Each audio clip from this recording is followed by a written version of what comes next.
This pastor on screen here is a guy named Kent Christmas, and he makes some wild claims. He's like a televangelist, claims he can cure incurable diseases like terminal illnesses and everything. And he endorsed Donald Trump in 2024, effectively. But he did it in the strangest way imaginable. Just listen to what he has to say here. This is directly before the 2024 election. And so on this election we're going into, you pull a lever for a change to the DNA. Change to the DNA. And altering 3-year-old babies. Where did he get this? The moment you pull that lever because you feel like that candidate will make your life more prosperous, you got to pay the price. Brother, what are you talking about? He thinks that Kamala Harris is going to, what? I guess he believes that people think Kamala Harris is going to make their lives better, but she's altering people's DNA? I'm assuming that's about the COVID vaccine, right? God, these people are insane. Just for the record, that's nonsense. That's not happening. That has never happened, okay? That's not how vaccines work. It is wild to me that this conspiracy theory spread as far as it has. You know what's even more wild? The left used to be the anti-vaxxers. It used to be like hippie types, people who crunchy mommies or whatever.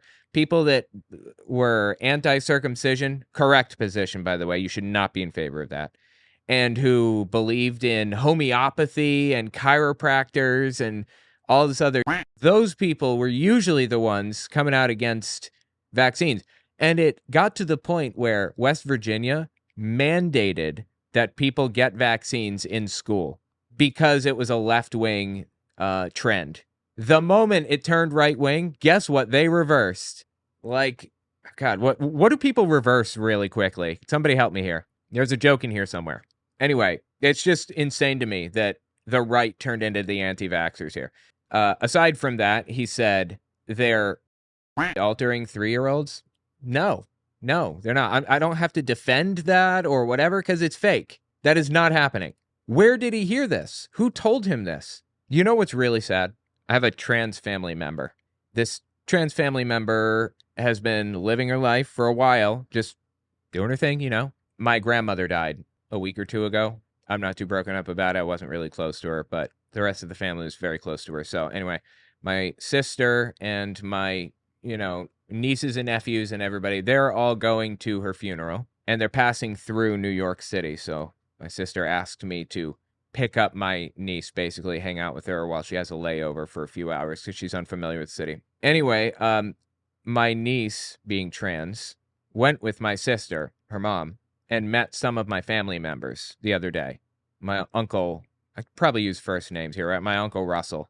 Now, I was looking through my Uncle Russell's Facebook page, and it is a show like you would not believe. Oh, my God. When my niece met up with my Uncle Russell, my sister told him that she was trans, and he goes, ugh! Like did a physical vomiting motion or whatever, and started just talking mad about trans people. Started asking if she'd fully transitioned, basically refused to use her name and correct pronouns and everything. It's just complete scumbag, right? Like, you can just, not say anything if you want. You don't have to say anything. You just, go in the corner and ignore everybody else if you want.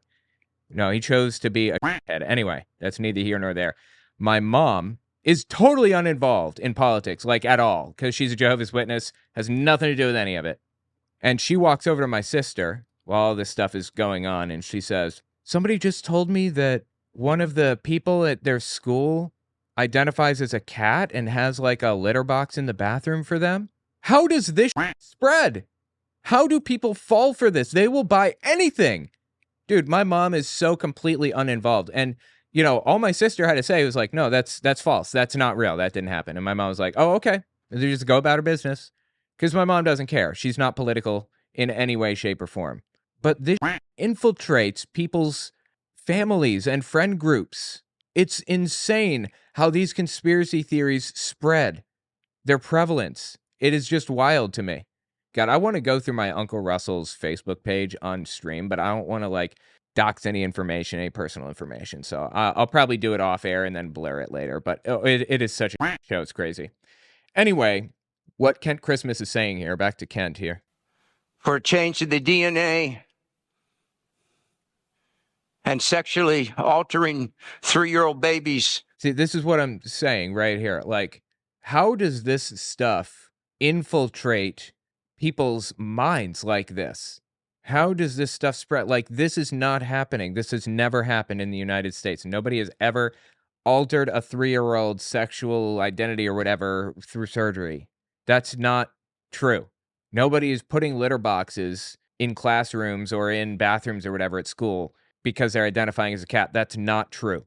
This is just insane to me. Insane. So anyway, this guy basically endorsed Trump, right? There's another guy named Gordon Klingenschmitt. He used to be a military chaplain back in the day. He was also, I believe, a U.S. representative. He was a congressman. And oh my God, this guy is just insane. He also effectively endorsed Trump. So I want to talk about these two pastors. This is a post from Klingenschmidt's Facebook page right here. We said, never forget. They are the proof we have forgotten. And it's got a picture of the two towers being destroyed. And on the bottom, Alexandria Ocasio-Cortez, Ilhan Omar. I think this is Cori Bush. And then Rashida Tlaib, I think. Look, I suppose I kind of understand the point he's making with Rashida Tlaib and Ilhan Omar because they're Muslim. It's still a complete head thing to say and totally inaccurate. Grouping people into a group of people that you don't like simply based on the color of their skin. It's the definition of racism. But why are Alexandria Ocasio-Cortez and Cori Bush in there? I think that's Cori Bush. Why are they in there? They're not Muslim. They're just not white. Are you serious? Are you just putting anyone that's not white in this image? This is pure, unadulterated racism. So anyway, listen to Gordon Klingen. God, not Gordon Klingen. I mean, Gordon Klingenschmitt, what I meant to say. Then we're going to hit a little bit more Kent Christmas. I just want to like lead you into who we're going to be talking about. So we'll hit Christmas in a minute, and then we'll hit more of Gordon Klingenschmitt. Just listen to what Klingenschmitt says here. I'm going to call him Gordy. If you're following Satan, you're probably for abortion and you're probably for Harris.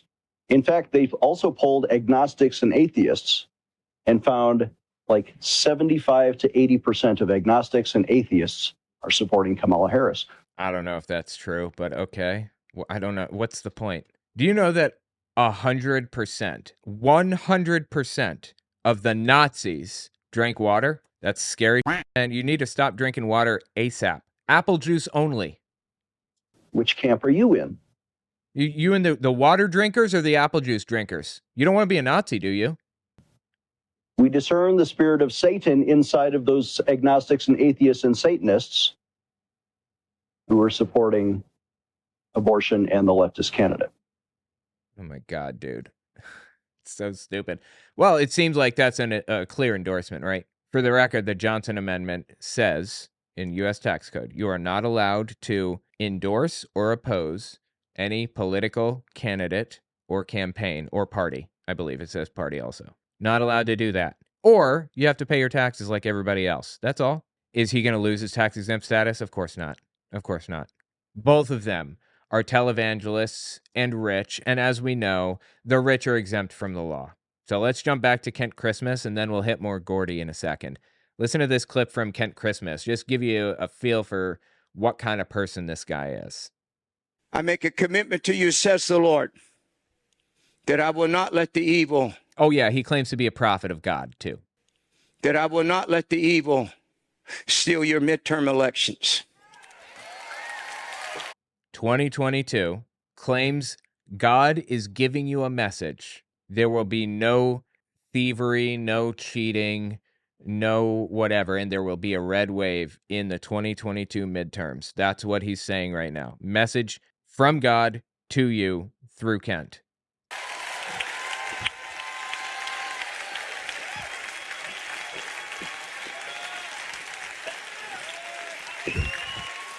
Lord says that I'm going to take angels And I'm going to stick them in every precinct. Fantastic. No more cheating. Great. And I'm going to stop this subterfuge that they've been pulling. I'm going to stop this sneakiness. And when they think they're headed over there, God said, I will stop them. For the Lord says, I make a covenant with you that this is an above election. Hallelujah. So he's saying God is telling you this election will not have any cheating, right? Wouldn't you believe it? Immediately after the election, he started claiming that there was cheating. We watched an election be stolen with somewhere around 80 million people who voted for Donald Trump. Okay, so he's talking about the 2020 election here, I think. First of all, let me say that whoever is voted in as president of this nation legally, that's my president. So I also want to go on record and say Bill Clinton was my president. Barack Obama was my president. Why? Because the nation voted him in. And we are required by the Spirit of the Lord to honor judicial rule and law. The reason that I do not acknowledge the existing man in the White House is because he was not voted in as president. He's an imposter. He stands in a place that is not his. So in the eyes of the court of heaven, Donald J. Trump is still the president of the United States. People are so full of they are so full of So we shouldn't have to worry about cheating then, is that right? Because he prophesied that we won't? Is it weird to anybody else that this guy's friends, his fellow prophets in 2022 claimed that there was cheating despite the fact that he prophesied that there wouldn't be? He does nothing but claim that there was cheating. He lies for a living. I mean, listen to this clip from him. This one is from March 9th, 2022. Years ago, there was a man that got up in Congress. It's a fake story, by the way. And he began to attack the word of the Lord. This is historically correct. It's not. He was arrested. It went to the Supreme Court. And the Supreme Court found him guilty and said, when you attack the Word of God, you are attacking Christianity. And when you attack Christianity, you're attacking Jesus Christ, who is the foundation of our nation. And they put him in prison or in jail for 3 months. Now, that's something that I could believe, I suppose, if it's a story from like 1797 or something, but it didn't happen. It's fictitious. Notice he didn't give us a name or even a date. Nothing. He made it up. It is crazy to me how willing these people are to just make up in front of a giant audience, just brazenly lie. You know, I wrote a book about Hitler's involvement with the church recently. Was Hitler an atheist? Amazon and Audible, check it out. And there were little details that I was scared I was going to get wrong. Like I was going through the whole book, fact checking every little thing. I found I read through so many books on the subject, it's crazy. Maybe 30 books actually in total over the past 12 months or more even. And I felt I had a pretty good feel for the story, right? For the chain of events. Like I remembered a story of Martin Niemöller, the head of the opposition, walking into a meeting with Hitler to complain about what Hitler was doing with the church. And Hitler's number two, Göring, pulls out a transcript of a phone call that Niemöller had the night before with a friend, Walter Kuhneth, a theology professor at a local university. And in that phone call, Niemöller said he was going to give Hitler letzte Ölung, which is last rites, basically. It means he's going to butter him up. It's a pun. It could mean butter him up or give him his last rites because they anoint, dying people with oil or whatever. Anyway, he pulls out this transcript and reads it to him, and Hitler says, "Did you say these words?" Anyway, the point is, I know that story. So I put it down in the book, and I'm like pretty confident I got it all right. So I'm kind of filling in gaps here or there, and I go back to fact check it, and I find that Everywhere that I filled in a little tiny gap, I was wrong. Every single time. You should not editorialize when you're telling stories like this or whatever. I was so freaked out that I might get one little detail wrong that I spent countless hours combing through the book. And this guy is out here flagrantly just lying, just coming out here and making shit up, not little details, whole stories just fabricated out of the ether. It is wild to me that he can do this with a straight face. And he's called on his lies from time to time by his parishioners and stuff, by his congregation. And what's he do? Whatever. Okay. I don't care. It's just like, it's mind-blowing to me. So anyway, yeah, people just come out here and lie. Is the point. Listen to this. Let's switch over to Gordon Klingenschmitt, Gordy, as I say. This is a clip just to show you what kind of person Gordy here is. Listen to him talking to one Alex Newman. Years ago, this would be, pedophiles recruiting and grooming children for their own, perverse pleasure down the road. Why don't we see this as a illegal measure of, recruiting children into sodomy? Oh my God, dude. I assume he's talking about trans people in school or something. I think that's exactly how we should see it. In fact, years ago, these people would have gone to prison for this sort of stuff, exposing children to obscene material, children, exposing them to sexual and indecent material. Like, that's illegal. That's always been illegal. It should be illegal. Nobody stands for that. Nobody's doing that. If that's happening, then they should go to jail. Obviously, they live in another reality. Or do they? Do they really buy this stuff? Do they live in that reality that they're forming out for their listeners? Or are they completely full of shit? Which one is it with these two, Alex Newman and Gordy?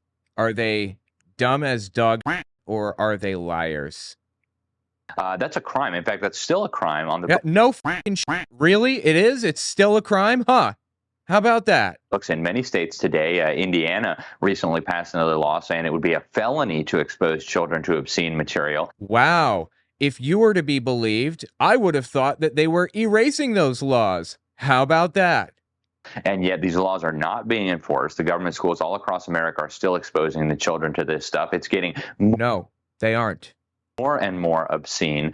And I think quite simply, they have accomplished a radical transformation of the culture using the government school system with kind of air support from the far left media and from Hollywood, the satanic propaganda, the filth, the LGBT agenda that comes out of all these places. And, the consequences, we can already start to see what's happening. We see the breakdown of the family skyrocketing. What does he mean by that? Abortion numbers, school shootings, the collapse of our society, the collapse of our civilization. This is so much bullshit. I don't even know where to start with it.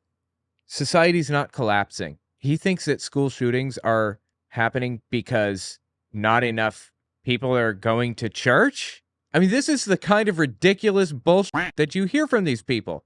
These guys that endorsed Donald Trump. Erosion of our liberties.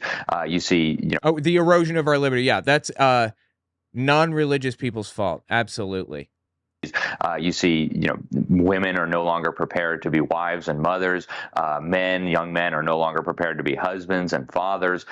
It is, an abomination. It's a tragedy of immense proportions. And honestly, I don't think our society is going to survive another generation or two of this if we don't get a grip on it. Absolutely insane. Absolutely nuts. These are the people endorsing Donald Trump. Do you want to be like these people? Do you want to stand with the same person as these guys for the same reasons?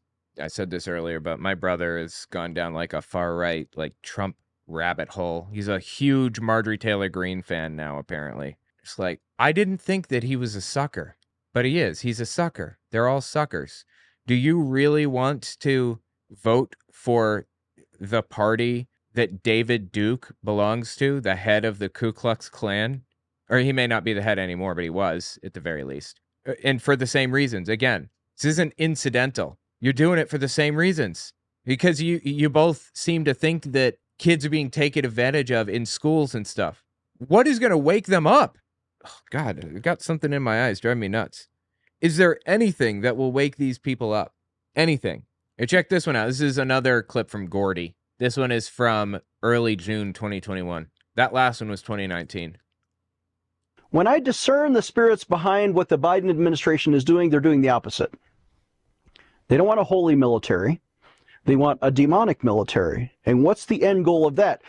Ultimately, not only are they welcoming that kind of behavior, but they are now punishing Christians. They want a demonic military? Biden does? Why would Biden or anybody want a demonic military? What does that mean? What is a demonic military? What's the difference? War is evil. It's debased and horrific. And, in Germany, during like Hitler's reign, the Third Reich, they were obviously out of their minds on nationalism, loving their country to a degree that was insane, and believed that, like, if you were a pacifist, you were not welcome in society. There's a famous pacifist, Dietrich Bonhoeffer. He did not believe in war, and his students were disgusted by that position of his. His religious students, his theology students, training to be pastors under this left-leaning religious figure, were disgusted with the idea that this religious figure was a pacifist. But even in that environment, people who came out of World War I, people who had been in that battle, didn't want another war. People who have seen war firsthand don't want it because it's a horror show, the likes of which can't be described. It's that human beings should never see or do. They just shouldn't. There is nothing holy about war or the military. You think Jesus would be in favor of going to war with somebody, with some country or whatever? You live in a completely different dimension if that's really what you think. So go on. Tell me more about how Biden is creating a demonic military rather than a holy one. Whatever the hell that is. What's the end goal of that? Ultimately, not only are they welcoming that kind of behavior, but they are now punishing Christians. They are driving chaplains like Army Major Chaplain Andrew Calvert has now been given a letter of reprimand as a chaplain by a general officer to punish him for voicing a private opinion against transgenderism. Yeah, this guy was a military chaplain, so that checks out, that he's talking about chaplains.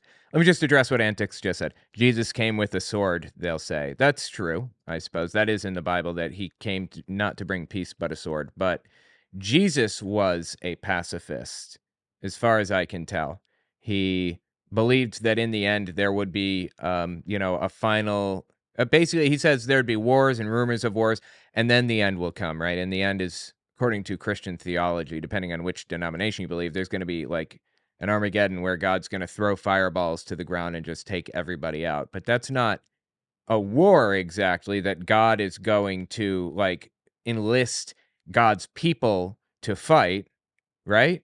Or am I wrong here? I could be totally wrong. I could be off base. I thought Armageddon was just God taking out the trash all at once, basically.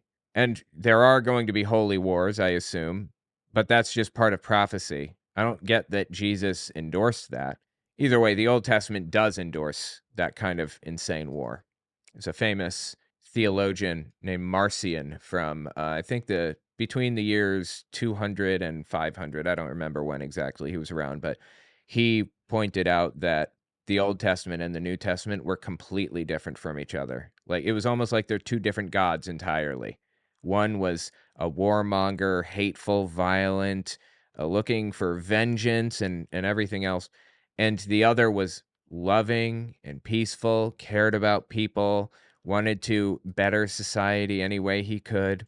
You can take the Bible any way you want, depending on how you want to interpret it. You can interpret Christianity as being a violent, vengeful, angry religion, or you can interpret it as a peaceful one. My personal Bible canon, I'm an atheist, so I couldn't possibly care less, but my interpretation of it basically follows Jesus' personality very closely. Like, I figure if you want to be a Christian, then you should want to be like Christ. And Christ said, turn the other cheek. Don't be hateful. Love your neighbor as yourself. Find ways to work things out. You don't need to be violent or hateful. That was Jesus' overall message. So anyway, that's my take on it. Anyway, keep listening here. Is now been given a letter of reprimand as a chaplain by a general officer to punish him for voicing a private opinion against transgenderism. Okay.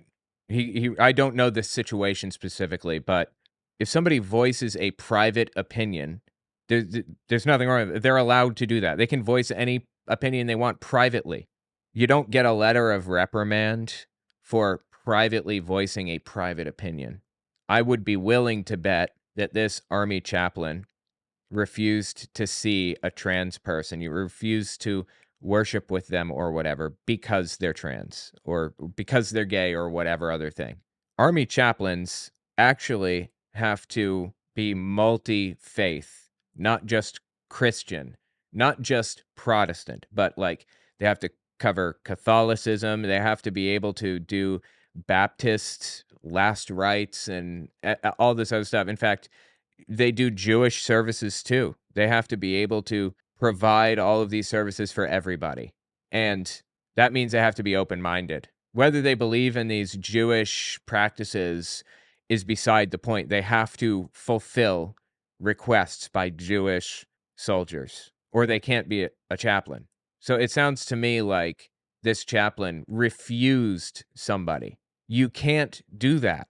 You're a chaplain. The only reason chaplains are allowed in the military in the first place is because people's rights are restricted, or their freedom of movement is restricted. It's the same in hospitals and in prisons. They're not free to like get up and walk out and go to a church of their own free will.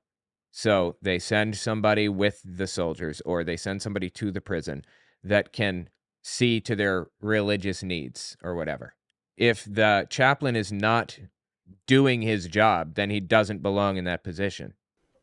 So they are purging the Christians, and that demonic spirit. Wait, what are you talking about? They're purging the Christians. You're giving me one example of one guy who was supposedly reprimanded for not like praying for or with or whatever a trans person, and you think they're purging Christians from the military now? Now, you know what they did in Germany to purge Christians from the military?